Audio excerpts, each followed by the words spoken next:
Hello! In this video I will show you how to display internet speed on status bar on ACER Iconia Tab P11.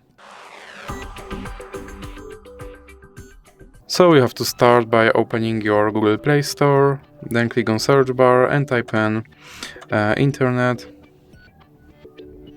speed and click search.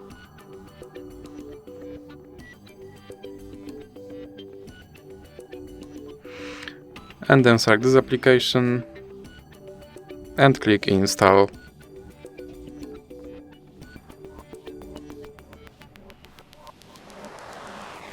Now you can click open and click grant permission, then click allow, and as you can see my internet speed is now displayed on status bar.